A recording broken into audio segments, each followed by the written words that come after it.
Hello and welcome to the Game Football Podcast from the Times and Sunday Times. Well, so much for the Premier League dominance, eh? 2 draws, 4 defeats and some fairly calamitous performances. It was a difficult set of first leg results for the English teams, but still 3-0 to the Bodo Glimt, eh? On today's show, we'll dissect all those results, speak about an England star saying farewell to international football and look ahead to the weekend's action. I'm Tom Clark, and joining me today we have the chief correspondent for the Times and Sunday Times, Martin Samuel, the football correspondent for the Sunday Times, Johnny Northcroft, and the former footballer turned journalist, Gregor Robertson, is with me as usual. Right, team, loads and loads of big results, loads of talking points, but I thought I wanted to help me actually kind of structure this show, because I can't work out what the most significant result was from this midweek Champions League set of matches. So, Johnny, just give us your short take on what your most significant result was you thought out of these 6 games. Yeah, the quick answer is Manchester City losing quite heavily in Real Madrid, and puncturing I think their chances in the tournament. And I suppose the connoisseur's choice would be Arsenal struggling to get a draw against the 6th place side in the Bundesliga. Yeah, I think that's good. Martin, your most significant result? You were obviously at 2 games. I was at 2 games. Neither of them were the most significant really? result of the night. No, I don't think so. Okay. But you'd go Real City. So. I mean, Chelsea. I was at Chelsea, who got beat by PSG, which it wasn't a shock, even though they beat PSG 3-0 in the summer. Newcastle did very, very well against Barcelona, but City going down as they did against Real Madrid is significant, I think. Okay, Gregor? I'd say Spurs. I mean, even by Spurs standards, they outdid themselves in Madrid. 5-2 in the end. It wasn't too bad. What a game. Can't wait to talk about that, Tom. Yes, so Spurs. I mean, I think there's a good case for that, even on a goalkeeping level. I think, taking your choice of connoisseur's choice, Johnny, I think there's a case for saying Liverpool losing in Galatasaray again for the second time this season.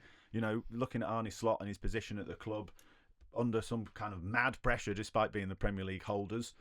They keep looking at chances and competitions and going, well, if they win this, if they do well in this. They've got Manchester City in the FA Cup, and now they've got a difficult second leg against Galatasaray with an advantage. That would be my slightly connoisseur's choice, I'd say. Yeah, look, I mean, I've very much been puzzled by the anti-Arne Slot thing all season, but I think his critics would say that the problem with Liverpool at the moment is that, all these problems were inherited, created by the events of the summer and the squad churn and all that kind of stuff, but he's not been making a particularly good fist of. He didn't create the problems, but he's not doing a very good job at solving them. And what Galatasaray away seemed to show, defeat for a second time, was that the dial isn't really moving at Liverpool. That's where I start to get worried for Arne Slot, that I don't blame him for where he is, but at some point he's got to start fixing these problems, and Liverpool are stuck. I'm completely with you. I'm not for a minute suggesting that I think he should go. I think he did an amazing job last season, but it's these moments that you need to kind of get the bandwagon going in the other direction, don't you? Anyway, so it's 2 votes for City, Real.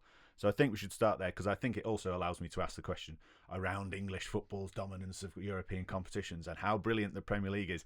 Because you've got to say that after facing each other in the league stage and City looking completely comfortable, Real Madrid being kind of pulled apart by Benfica at various times in the previous leg, does any result sum up the kind of nonsense of this competition and what it's become than Real Madrid turning it on in the Bernabeu against Manchester City? I mean, it was in lots of ways you were kind of stunned by this result, but then you had to check yourself and go, hang on, this is Real Madrid in the Champions League, guys. It's become a competition that starts in March. Yeah. Unfortunately, it starts in September, but it's actually a competition now that starts in March. There was a number of years ago, I think it was the Olympic ice hockey. Everyone played everyone. There was this massive round robin, and all it actually decided was a 8-team group table that decided what the quarterfinals would be. So that first played 8th and second played 7th.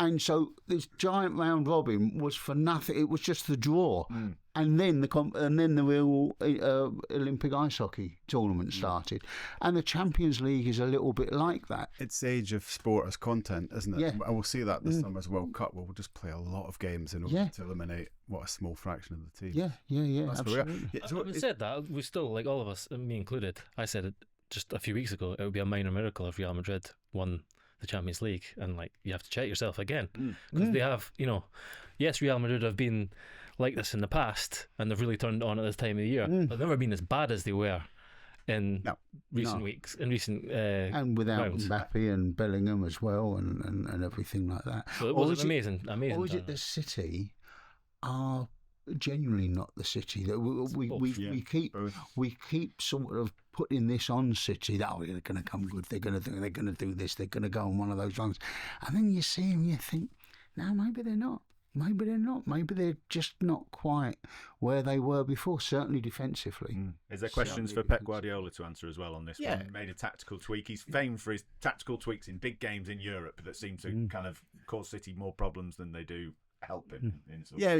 We've seen this before. It's a cliche, he overthinks. But, a lot of cliches are rooted in truth. And it was one of those nights where to leave just 2 in midfield and 2 ageing players in midfield. Maybe he was surprised by the midfield Arbeloa chose for Real Madrid, which was full of legs, and he had plenty of numbers in there. But City were overrunning that area, and it was because Pep wanted to go for the jugular. He sensed City could win, and maybe he got carried away with City's favourites tag. And to put Savinho, Semenyo, and Doku on the pitch with Haaland, who doesn't really take part in the play, ahead of them. I mean, that just left City so overloaded at the top and weak in the middle. And then, as Martin says, defensively, it didn't seem to work either. So, Pep's selection and the general approach to the game, which was very gung-ho, it was very much, we're going to go and win here. Very poor time management was at play. But I think also just City, they are, as Martin said, they're not stable, they're up and down. There's glimpses of old City, but there's not the mechanical consistency of the old City. A stunning performance as well from Federico Valverde, not just scoring a hat-trick, but absolutely dominating the game. What a performance and what a player. What's our favourite goal of his 3? The first one for me. The third? Still the first one for me. I love a big goal. Touch in the third is just sublime. And Gahey having to jump out with his hands like walking out of the stadium, isn't it? That was the moment as well where you what we're just talking about there, this not being the same City. I mean, you saw Nico Reilly was done, taken out of the game for the first. He actually was done by, although he scored against Real Madrid earlier this season at the Bernabeu, he was done by Rodrigo for a goal there too. So, he's had a great season, brilliant. But this is Real Madrid in the Bernabeu. You're seeing it, and Gahey has not played Champions League football.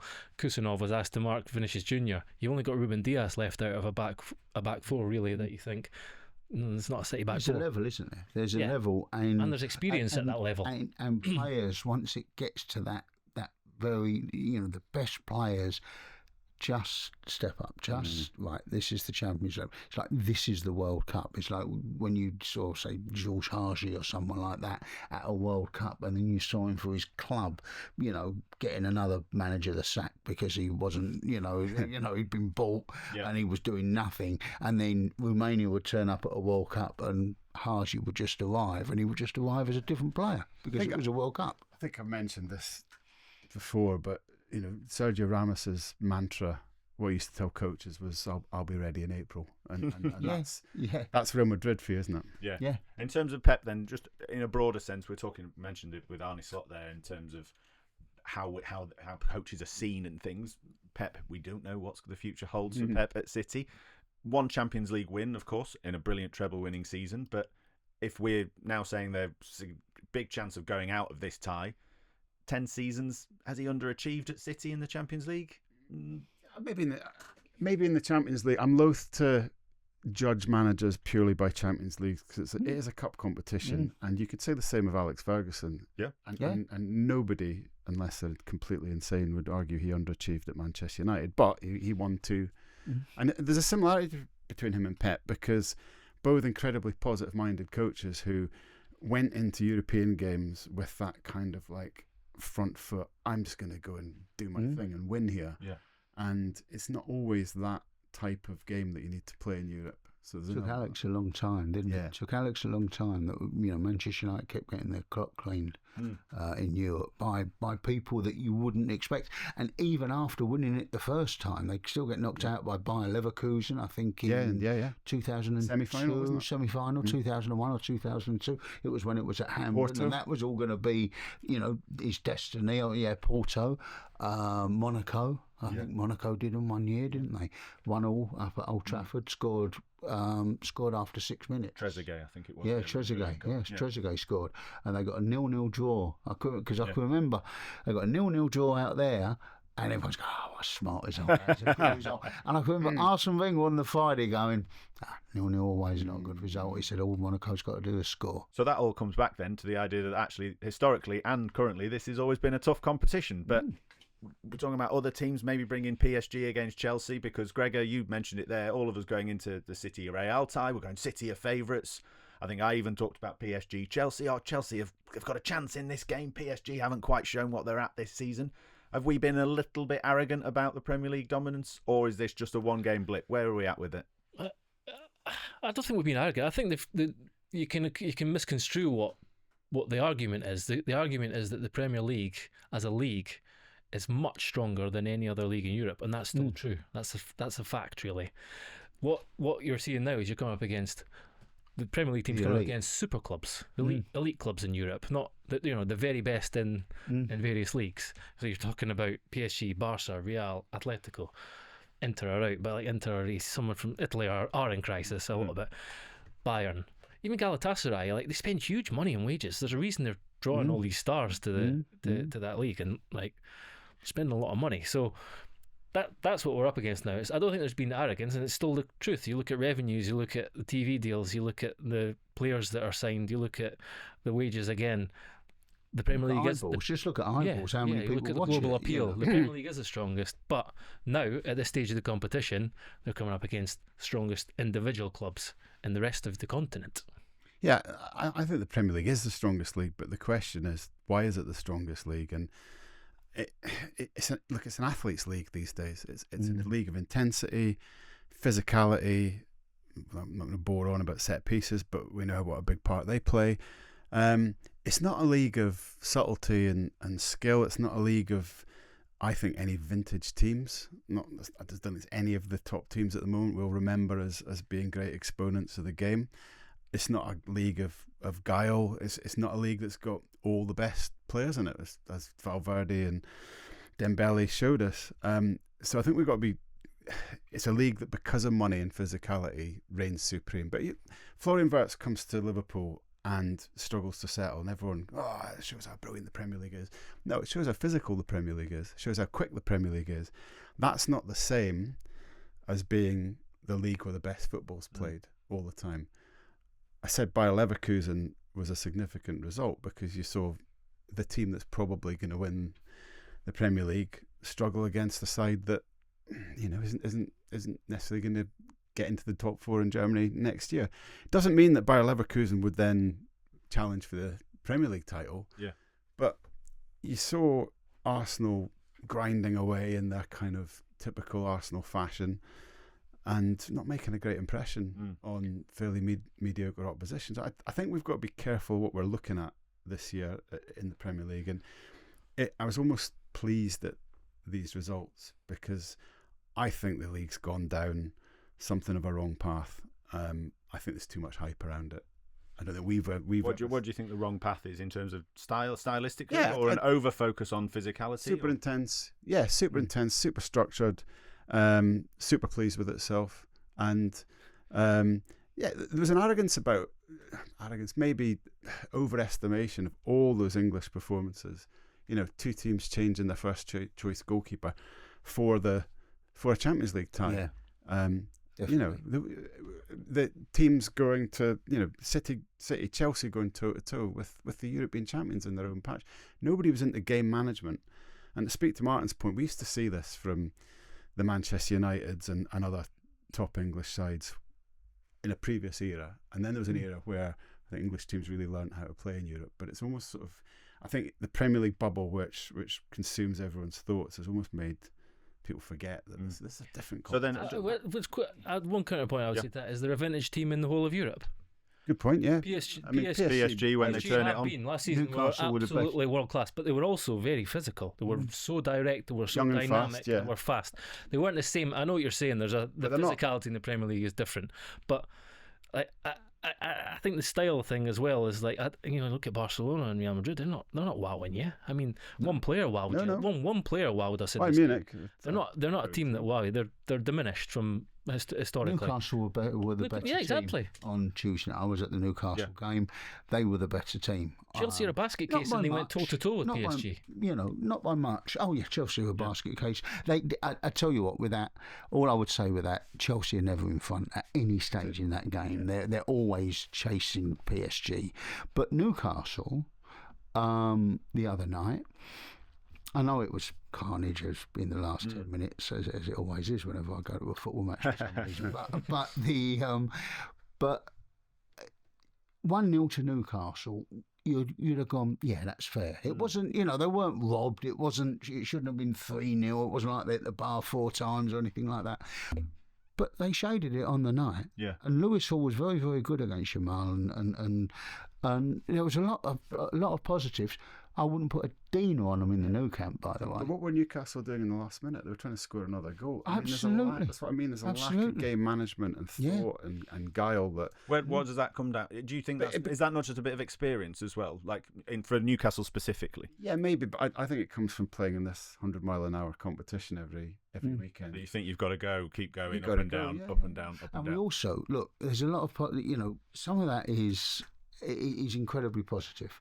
The very fact that people are going, oh, Man City are probably out of it and Tottenham are probably out of it, when you look at that Tottenham performance against Atletico Madrid and you're thinking, I wouldn't fancy them to come back from 5-2 against Luton Town at Atletico Madrid. Well, I'm going to bring Tottenham in a second. Yeah, this is not about Tottenham. Yeah, but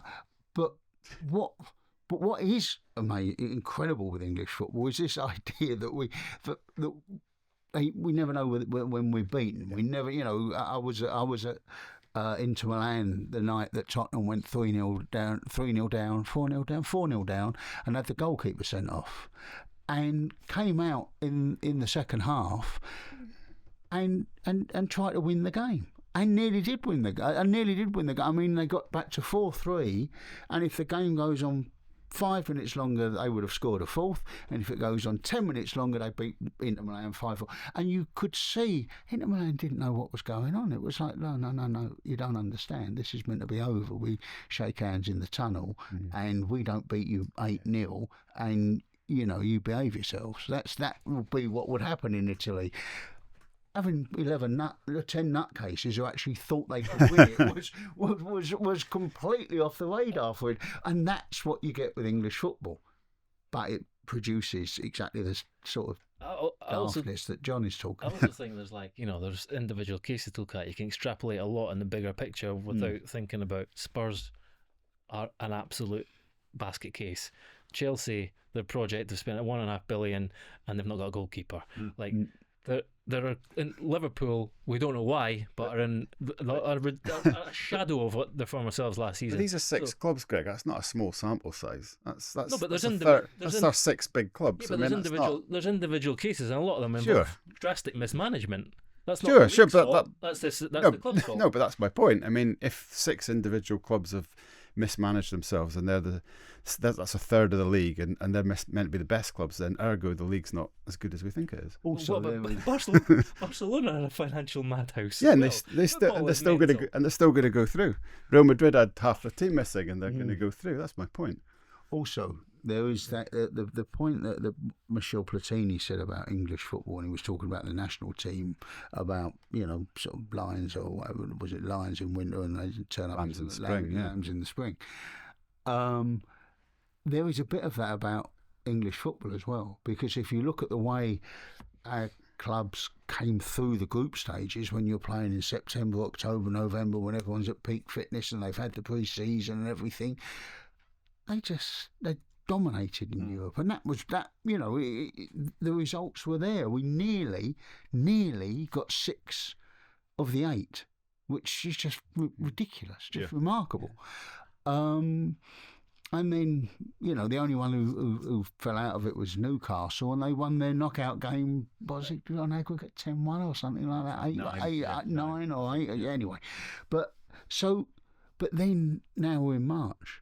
Now everyone's been banging their head against a brick wall for 6 months or whatever, and teams look knackered. Just to be absolutely clear here, I'm not saying the Premier League's awful.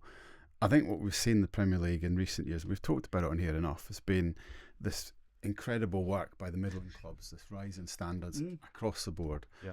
But I think it's an era where the top teams just don't stand comparison with the vintage teams of all. Drop any Pep Guardiola team of Man City from 2017 to 2024 into this league and it wins it. You know, drop any of Klopp's Liverpool teams apart from maybe the first all season. the way back to Wenger and Fergie. Yeah, drop them in, they win it, or maybe they don't because maybe they can't do the track and field competition that they have to enter. Mourinho's Chelsea would win it. It's like Mourinho's Chelsea would win it. It's like an era of mismanagement.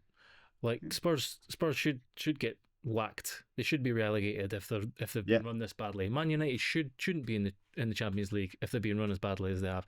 Chelsea should get whacked if they spend $1.5 billion and don't, on up and coming next, what might be. So like that's the way it should be. But it's like that's kind of been a fog that's covered most of the top of the league. You look at Chelsea and like the defence is sort of shambolic, in parts, and you think, right, if they'd have actually just stuck with what they had at there and developed that and tried to work with that, and this is not just this current regime, it regimes. Tino Livramanto's their right back, Lewis Hall's their left back, Mark Wayhe's their centre half.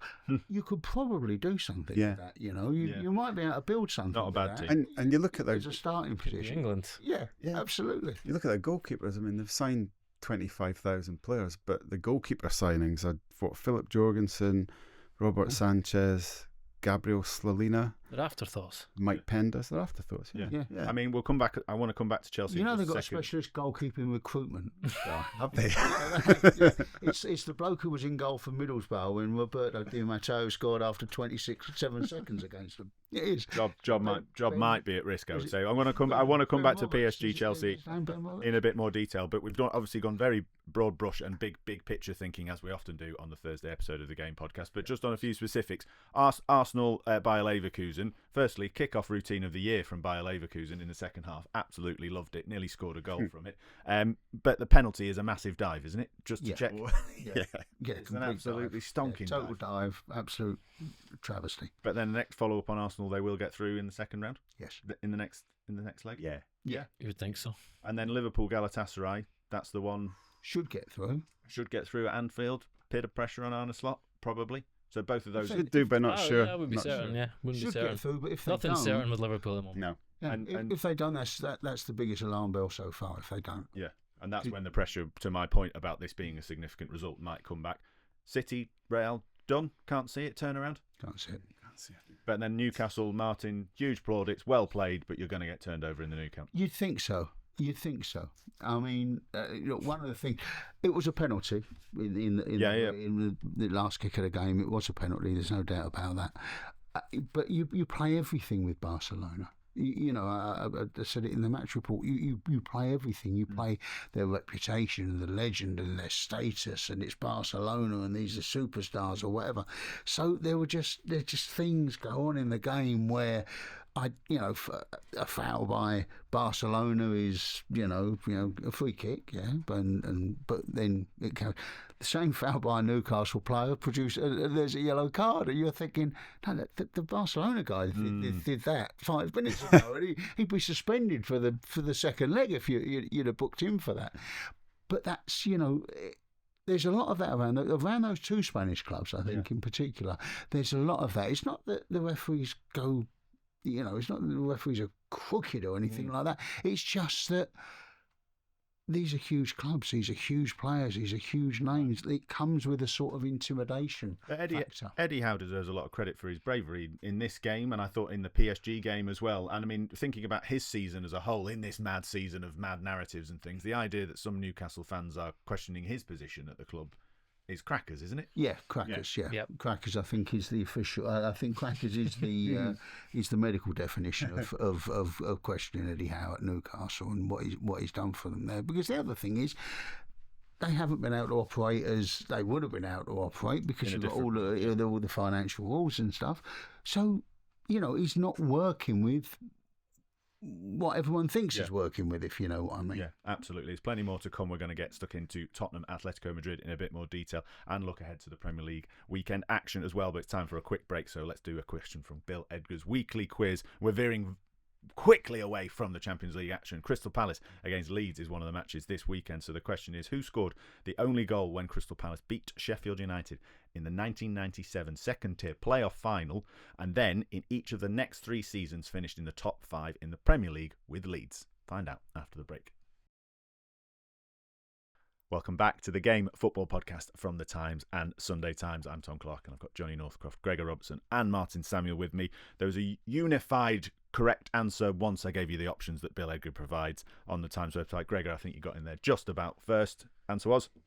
David Hopkins. David Hopkins. You almost forgot it then, didn't you? We'd been chatting so much in the break. But yeah, David Hopkins. Fiendishly difficult questions from Bill Edgar's weekly quiz. You can take part on the Times website. Now, want to pick up our debate that we had in the first half of the show and go back to Chelsea PSG, Martin, and just ask specifically about Liam Rosenior. I've been bigging him up on the show, just like his vibe. I like his energy on the touchline. Bit more positive in press conferences than Enzo Maresca. Gives you a few more lines, which as an editor is pretty helpful. Was this a mistake, though, in this game in terms of managing the closing stages, but also coming back to a point you've all made already about goalkeepers? He's been swapping his goalkeepers. Jorgensen's come in, Sanchez, and you looked at this game and went, even as much as we think Sanchez maybe isn't the one, he would have been a better choice. What did you make of how this game panned out as you were in the stadium? So, there's two things with football. It's always, at the end, it justifies the means or doesn't justify the means. As simple as that. So if you bring Lavie on to shore the game up and you end up shipping 2 extra goals, that really hasn't worked. I don't know what Liam Delap was meant to bring to that forward line that João Pedro wasn't bringing. I would have thought if you were PSG, you'd have been very happy to see both Cole Palmer and João Pedro go off. So that didn't work. The goalkeeper thing, he appears to have made a decision. It does trouble me when to hear a manager say, I will treat the goalkeeper like any other position in the team and I will just pick, on a match-by-match basis, because goalkeeper fundamentally isn't like any other position in the team because they can handle the bloody ball. So it is a completely unique position in the team and it requires confidence and understanding and all of these things that are not really best served if you don't know the guy is whether he's going to be in goal the next Saturday. Yeah. The basic problem, I would say, with Jorgensen and Sanchez is that they can't play football.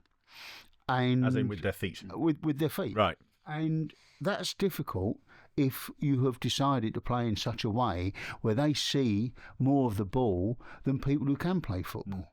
I mean, I don't understand why you keep giving the ball to the worst footballer in the team. It would be like if Brendan McCullum said, what we're going to do, we're going to put our worst batsman in first. And we kept going, 0 for 2, basically. Not that we don't do that anyway. Yeah, I was going to say, wouldn't put it past them. No change. The way they play. Wouldn't put it past them most of the time. But, no one would say, oh, this works. But for some reason, there was not just Chelsea, so many clubs where they make the guy that can't pass, the guy that is the most vulnerable as a footballer, they make him sick of the ball. Johnny? I was watching Real Madrid, but I had it on a laptop. Would I be right in thinking that there was a point where, is it Fofana actually has a go at Jorgensen, saying, why do you keep trying to play out? Why aren't you isn't it Fernandes who does it? I think it's Fernandes. After the goal, yeah. That to me is strange, to your point of you're telling your team to play out, you'd think. But the team themselves are going to the goalkeeper, just kick it away. Yeah. So there's a real disconnect there. And it shows the guy that's trying to play out either's doing it at the wrong times or doesn't want to do it. I'd say this season, broadly speaking, this has actually not been as big a thing as it was in seasons gone by. A lot of, this has been part of the talked about going shift. longer, What's the point in keeping doing this and banging your head against a brick wall? Yeah. Rosenior has actually upped it, like Maresca did, but they do it more now under Rosenior. And I'd slightly disagree. I actually think him and Sanchez, broadly speaking, are actually quite good at it, but they still have clangers in them. And and the second point you make about them seeing too much of the ball is part of that reason. I mean, they do see an extraordinary amount of the ball, and is that on one where he's Rosenior? tried to pull it onto his left foot and kind of clip it for the goal, tried to clip it in. You could just about say the pass was on, but like it wasn't when he finally attempted it. So the whole logic of it for me is gone too far, and it's certainly gone too far for Chelsea. So if Pep brings Rodri and Bernardo back to start taking those kickoffs a few weeks ago, we all go, wow, what a great thinker. And he's realised that when you're playing out, you should actually have your best footballers. Why are we letting the goalkeepers do it? Yeah. I'm not. Mate, it sounds a very harsh thing to say, they can't play football, but what they're being asked to do, they can't play football. Yeah. In a way that Edison could, for example. He's a passer of the ball. The point is, those guys are so rare. Yeah. One of the reasons, like Robin Roofs at Sunderland, is going to be sought after in the summer is because he's outstanding at it, and he's still a great goalkeeper. But these guys are rare. Like, so, and particularly as was said, Chelsea's goalkeeper signings have been an afterthought. Yeah. So, like, why you're building your whole philosophy around a system that you've massively neglected a key component of.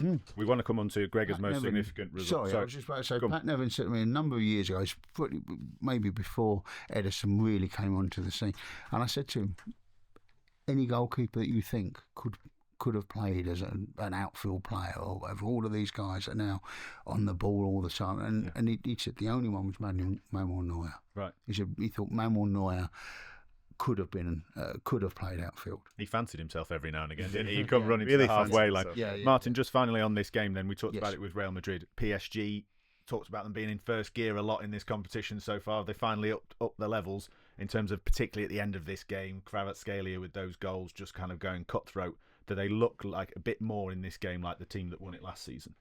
Or do you think there's still frailties there? There's frailties. The two goals Chelsea score shows you what they actually surrendered in that last 15 minutes, because I'm not saying PSG are there for the taking, but they make mistakes. They make mistakes. Barcola, the space that he left Gusto in for Chelsea's first goal was ludicrous. It was a quarter of the pitch away before Barcola woke up to what was going on. For the second goal, there's a crossfield pass that gets cut out by Neto that starts the Chelsea move. So they're both mistakes that you look at and go, right, if they'd have come to Stamford Bridge in touch, and by in touch I mean one goal in it, that fourth goal, which is one of the goals of the season, you could score that.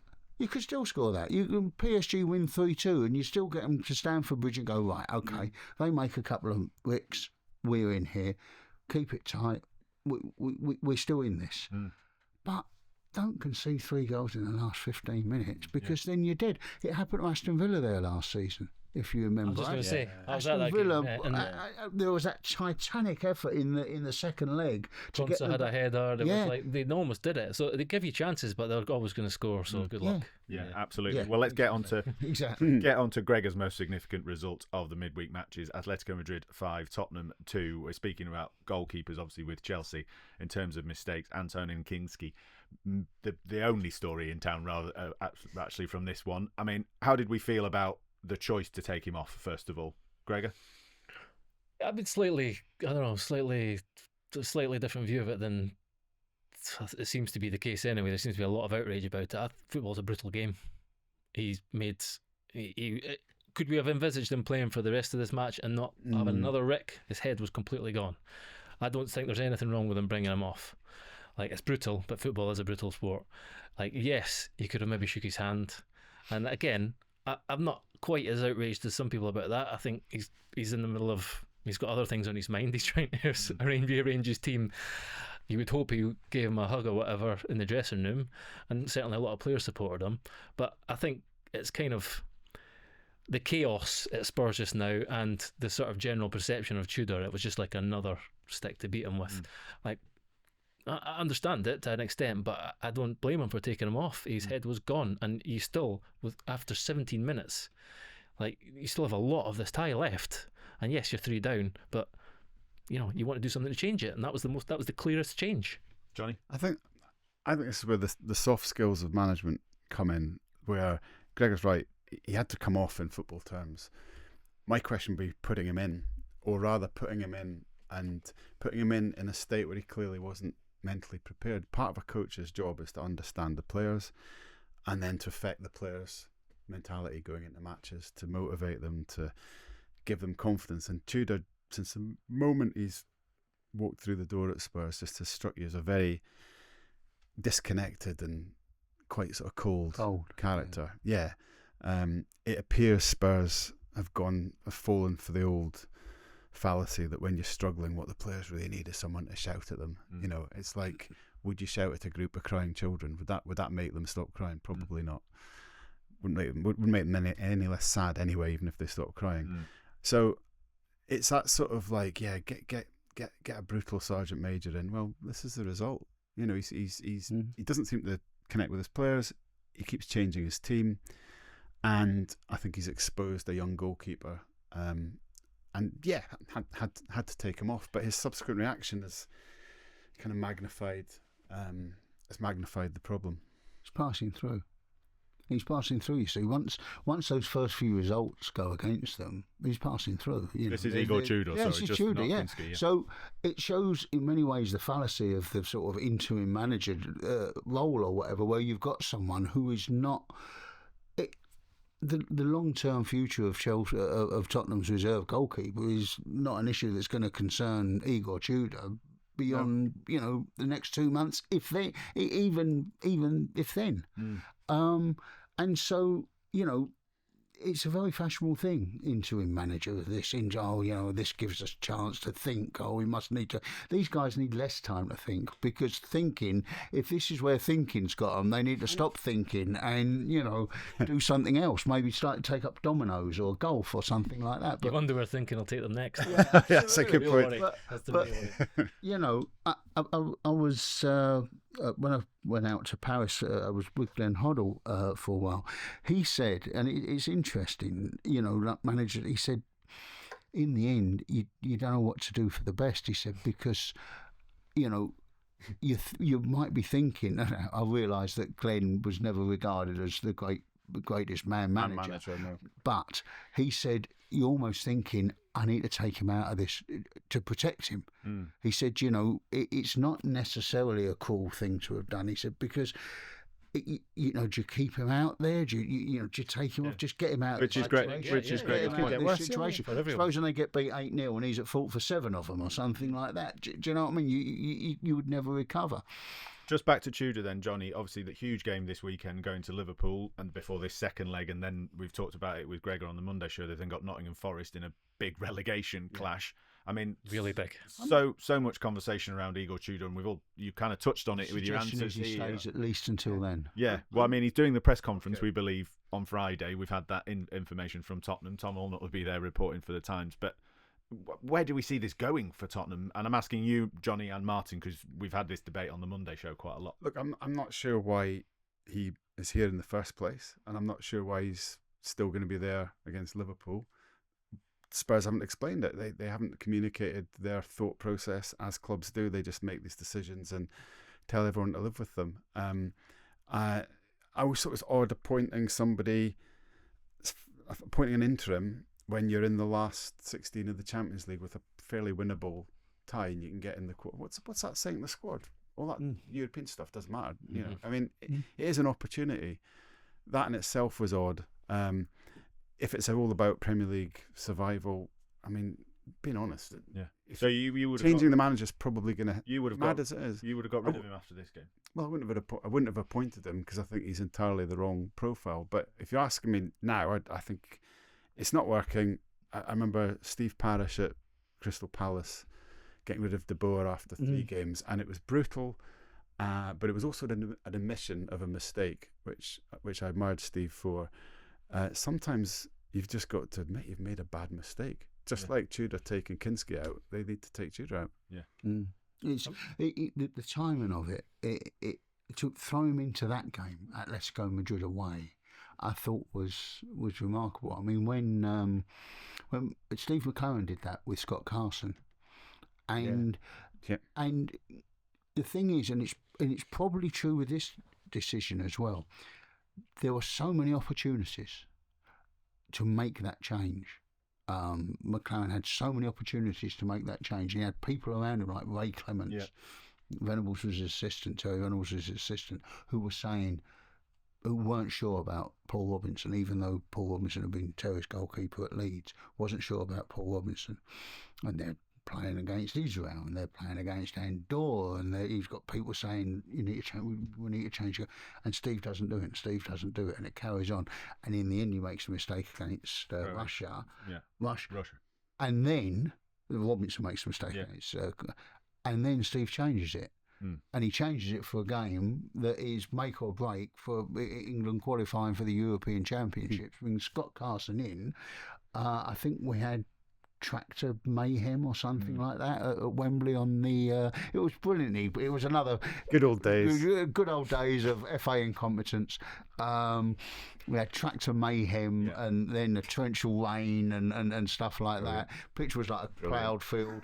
Geezer playing his first game, and if he makes a mistake, we go out. I miss that England. I miss that England. It was an incredible England to cover. I think you're bringing your Scottishness into that, rather than your kind of professional situation. Because if you're not going to win the World Cup, you might just well make complete fools of yourself. That's a debate for another day. But just coming back to Tottenham and this confidence, then you had Mickey van der Ven talking after this game. I mean, he looks an absolute shadow of the player he was last season, Gregor. He's supposed to be went into this season. Oh, he's a brilliant player if they can keep him fit. Play the two guys that knocked each other balmy.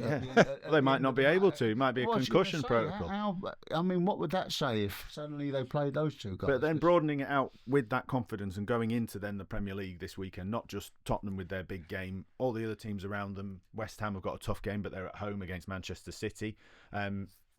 How big is confidence and the psychology of this? Because Nuno seems to have got West Ham playing. We'll talk about them in more detail in a second. Forest have changed managers so many times you don't know who's confident or what. But actually, the European sort of question is quite important. It could be ahead of that because that game against Forest is huge, like absolutely huge. And they've got the second leg on Wednesday in North London. Like we don't know who's in charge, but also what do they do? Like how do they approach it? Forest have got the second leg against Midtjylland on the Thursday in Denmark. Like there is a dynamic here where they are going to have to prioritise one or the other. Really, I don't think you're going to go into both of these games with your strongest team.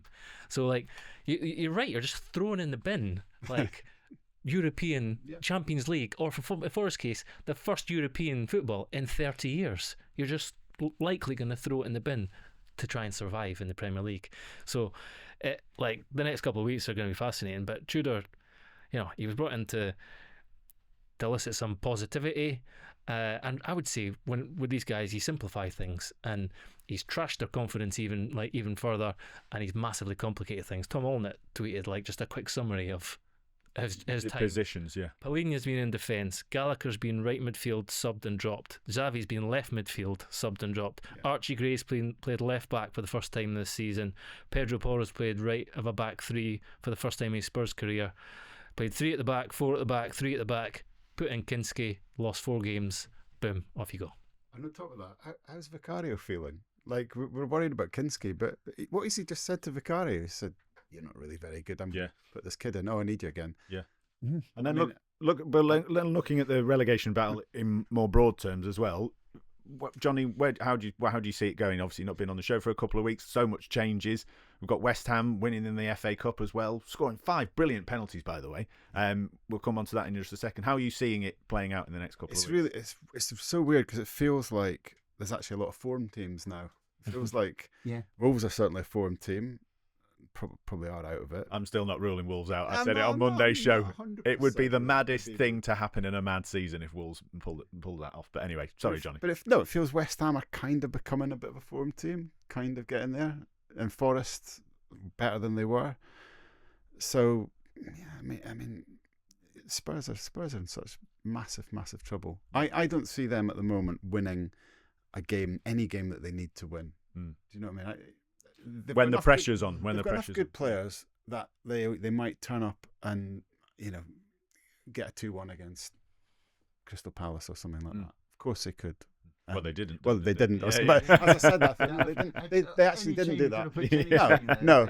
Yeah. Okay. Bournemouth. Yeah. Liverpool. No, I don't know. They've got good players. Of course, they've got good players. But as a team, I don't see them winning No. head-to-heads against Forest and West Ham at this moment in time unless they change something. And also, that if then the suggestion is that the international break, if there is to be a change, if they press the panic button again, it will be in the international break. But that leaves Tudor in charge for Nottingham Forest. And if there's ever a game where that stadium needs to have some feeling of, positivity or uplift or whatever, it's when they play Nottingham Forest. Who's Tottenham's most important player? We're talking so much about the manager. Who's the player that could define it for them? Solanke? Van der Ven? I mean, Is there a player? Xavi itself Simmons? Don't know. Conor Gallagher finally turns Not at up. the moment, no. But Archie Gray looks the best player they got, to be fair. Yeah. Every time I see him play, but They need to win matches. I think they're With going Chelsea. down. yeah, you said that a couple of weeks ago, didn't you? Yeah. I think I can't. Is that I as can't much actually- about the other teams as well as It's them? as much about we just talk about if they get thinking it'll be dangerous. I can't see who they turn to next too. People keep talking about Harry Redknapp. He's 79. Yeah. He's at Cheltenham. And they don't. Yeah. And they don't actually. I was broadening out going in thinking. the jungle, isn't he? I was thinking when Man United think, right, we're going to hire an old club legend. They've got a few people that they've managed to turn to, and actually a few that they didn't turn to who were in the frame. Who's Spurs got? Glenn Hoddle. No. Ryan Mason. Stefan No, Everson, right. what's he doing? Ryan Mason. Ryan Mason. Yeah. I'm just listing. I know he keeps trending. Yeah. That says a lot. I think that says something too. There's nowhere for them to turn. I can't see where they turn. Somebody might, they should turn the page, I think, but I don't know what that. See, it's this page is. Pochettino obsession as well. Yeah. You see, Which they can't turn to now because no, we can't turn to him at the moment. But it's this Pochettino obsession, which all comes from something I've been banging on about this board that wants to be like, from the very first moment when they sacked Daniel Levy and tried to sort of make out he'd gone rogue for the last 10 years and with the budget and stuff like that. And they really wanted to spend a load of money, more wins, more often. It was all this sort of populist bandwagon, and Poch plays right into that. Yeah. But what it leaves you with this season is just a succession of patches. Yeah. We'll put a sticking plaster on this and hope that works out. Well, it's gone well beyond that now. Just speaking very quickly about confidence, West Ham winning their FA Cup tie against Brentford, scoring 5 penalties. Mavropanos sticking one in the top corner makes me think no professional footballer at Premier League level should ever miss a penalty ever again. I can honestly say the reaction in my household to Mavropanos stepping up to take the 5th penalty. The only thing I can compare it to is being in the press box when England played Colombia. Eric Dyer. And Eric Dyer walked forward, and everyone just went, "Oh, for God, what are we doing? What are But then we doing?" they both stick it in the bottom corner and the top corner. So obviously, people are seeing training sessions that we are not seeing, and fair play. But it says a lot about Everything went chopped, didn't it? what Nuno's done, doesn't it? That in this mate. game, pegged back, FA Cup, taking it seriously, talking about throwing competitions in the bin. Yeah. But it wasn't a feeling that they, as you say, that they were just. No, I'm saying they're not. throwing They're this aside. saying really in this game, took it seriously, there's- won the penalty shootout. Like West Ham are starting to look West form Ham, teams. only the 2 Manchester clubs, Chelsea and Arsenal, have collected more points in the last 8 games. Yeah. So, I think one of the important things I think that's happened at West Ham, and it's an old thing. I mentioned it in the column the other day. It's an old thing. Nuno talks about. We bought players, and I had to go. That's the phrase he used. Had to go straight into the team. Well, that was because the squad was so weak. Yeah, it was so slow, and it was just. Well, that's what used to happen. You bought a player because he was better than what you had, and you put him in the team. Whereas now, what happens is you buy a player maybe for 150 million quid or something like that, and you go, our tactics are so sophisticated that what this bloke needs to do is sit on a bench for 6 weeks, working out. If he can work out why everyone keeps kicking it up in the air from kick-off and just giving the ball back to the opposition, he's a better man than I am. But sit there and watch what we do. Whereas that was old school. That was the sort of stuff that Harry Redknapp used to do when there was no transfer window, where suddenly the season would start, the team would be rubbish, And in October, Harry would go, right, what sorts this out? We buy a striker and a centre half. And they went straight into the team. Johnny Gregor's gone for Tottenham a couple of times. He said it several times on this show in terms of making a call. Martin, you've obviously got the kind of fan interest, so it's a bit unfair to ask you. And you've said West Ham a lot I've of said, times. look, while you're in the bottom three, I would always go with the bottom three goes down. Yeah, I'm going Spurs. Yeah. Going Spurs. You think Spurs, really? I'm worried about Forest. I think I'd be worried if I was a change. Forest fan. I can't see what that thing is, but something could change, and it probably has to change to give Spurs a fighting chance. But at the moment, as the land lies just now, they're the worst team out of all of these teams. Exactly. Leeds have had a bit of a blip, but they've got the easiest run in the entire Premier League. They've got like loads of home games against Burnley, Wolves, and Brighton. Wolves have got a fabulous run in as well. I'm backing Wolves. I'm telling you, I'm still believing. What's your three, Tom? I'm being slightly silly about Wolves, but I think Forest could struggle as well. It's the same thing about European football. Marinakis wants that European football. The temptation has got to be there as well in the Europa League to look at these games and go, we should win this. Hang on, there's English dominance as well. English teams should win the Conference League. We should be in the final four of the Europa League. That potential, that chance. Morgan Gibbs White, Elliot Anderson, they've got good players, but have they got a striker who's scoring in the way that Chris Wood did? No. And they're on 4 managers. Yeah, and they're on their 4th manager. We've never seen anyone. Pereira's done it before, and they've played well recently. They played well against Liverpool, but lost. There's something about Forest that just goals are an issue. That actually, I think Tottenham will get a win and then a draw, and what changes it, I don't know. But I see a narrative of Nuno relegating Forest at the end of the season, which is just absolutely Forest's last 4 games are Chelsea, Newcastle, Man United, and Bournemouth. Tough. Anyway, it's all fascinating, all to play for. If you've got views on the relegation battle or on the Champions League, do get in touch with me, tom.clark@thetimes.co.uk. I wanted to finish talking about Kyle Walker, who has announced his retirement from international football, and he did so via the medium of an interview with Johnny Northcroft. Johnny, tell us about that chat with Kyle Walker. A brilliant career for England and been such a stalwart through such a period of success as well. Yeah, I mean, one of the fundamentals of the last sort of decade for England. 15-year international career, 96 caps. Team of the tournament in the last 2 years, only player from any country to be in that. Played in 2 different positions as well in those tournaments. He's had an incredible career, 19 trophies or something. But he's telling me he didn't win a trophy till he was 27. And I think the thing that has always come through about Kyle and was reinforced by speaking to him is what a kind of fighter's mentality he's got, how he sees himself, saw himself still as a bit of an underdog, someone dismissed from Sheffield United, signed for Spurs, but then ended up going on loan to Aston Villa. He was telling me his first England squad there was this really weird sensation because there were lots of Spurs players in the squad, and he was a Spurs player, but he didn't really know any of them because he'd spent his entire time at QPR and Villa on loan. Famously, Guardiola comes into the City and sort of says, well, that Kyle Walker guy can't handle my tactics, sort of thing, and he ends up being his captain at one point. Sad about retiring, and the other thing that came through loud and clear was how intensely he feels about England, how difficult he found that decision, even though from the outside you might say, well, you haven't been in the squad for most of the season, all the season, but that's not how he would see it. He's somebody always driven by, I can prove people wrong, I can do this. And part of him had been thinking most of the season, I can still get back in. But he wanted to call time, as he said, for his own mental clarity, right, to draw a line under it, maybe to give the rest a chance to move on. And I didn't really know this, but he described this thing that when you're on the long list, right, as a player, and the long list, I think Tuchel's shortened the long list, but it's still 40 odd players. Right. Wow. You're kind of in a So the players know that he knows that he's on a long list. So the way you know you're on a long list is you get a text saying, make yourself available, or make sure you're available for these international games. Right. A summer record, isn't it? Yeah. But as Kyle was saying, you don't actually know until 2 hours before the squad comes out when you get another text to say you're in or not. So you're kind of sitting there with this torture of thinking, am I? Even if you haven't been for a while, you're still part of you's thinking you might be.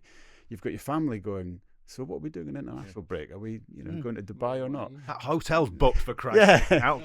I'm going to Dubai. No, all right. Yeah. So Abersock in Kyle's case. So I hadn't really thought of that aspect, but for his own sanity and clarity, I think he's made this decision as well. But I asked the question, if there's an injury crisis, and England's right backs are very good, but all of them have had their issues. Reece James and Trent and Livramento, would you play? And he said, of course. So, do we think a little bit underappreciated Kyle Walker in his career? When you talk about that idea that how he started out and how he was viewed by Pep Guardiola, ends up being an absolute lock for a manager known for making changes all the time, and for England as well. Like guaranteed, Kyle Walker. Kyle Walker's in for England, and also for Manchester City through a lot of their biggest and best success under Guardiola. A little bit underappreciated. I think so. I think back to the 22 World Cup when he arrives having had groin surgery 5 weeks before. It's supposed to take him 12 weeks to come back. He gets back in 5 weeks, misses England's first 2 games, gets back in the team, and then they're playing France, and we're all writing about, oh my God, Kylian Mbappe versus Kyle Walker. Kylian Mbappe's this, that, and the next, and what an incredible World Cup Mbappe had. But that was the one game where he didn't get a sniff, because Walker's got that boxer's mentality that no one's going to beat me, and I don't think the rest of us shared that belief in him that he had himself. City see his value now as well. When he used to just put him up against Vinicius Junior and go, "You look after him." They don't have that person anymore. They tried to make it a cushion of he's a good athlete, but he's he's not quite the same. I don't think he was underappreciated by his managers necessarily. Right. I mean, Gareth Southgate thought he was the best right back in the world. Said it on numerous occasions, best right back in the world, and that's why he brought him back. There was never a question in Southgate's mind that if Kyle Walker was in any way ready for that, because England knew they were on this the collision course with France in the quarterfinals, and it was absolutely in Gareth's mind that if Kyle Walker's anywhere near ready, he plays. Because of Kylian Mbappe. Best England right back you've seen, Johnny and Martin? And Gregor? I would say. I think so, yeah. I mean, I would say. I didn't see Ray Wilson and didn't see much of Phil Neal, but I think, Gary Neville had a great career, but I think Kyle shades it as a player. Yeah, absolutely. An athlete. I mean, he. I think that's one of the reasons why he's slightly underappreciated. Some people maybe think you just rely too much on your raw pace and your athleticism, and you get a player like you juxtapose him with Trent Alexander-Arnold, for example, and you see he's a player you would say he's classy. He's never that player, but that doesn't mean he wasn't the most effective footballer in that position. And he was. He's one of the most effective I've ever seen. Yeah, it was a brilliant interview. You can read it on the Times website now. Just shirts for Johnny's name and Kyle Walker. We'll leave it there. Johnny Northcroft, Gregor Robertson and Martin Samuel. Thank you very much for joining me. Thank you too for listening. We'll be back with the regular show on Monday. We'll see you then.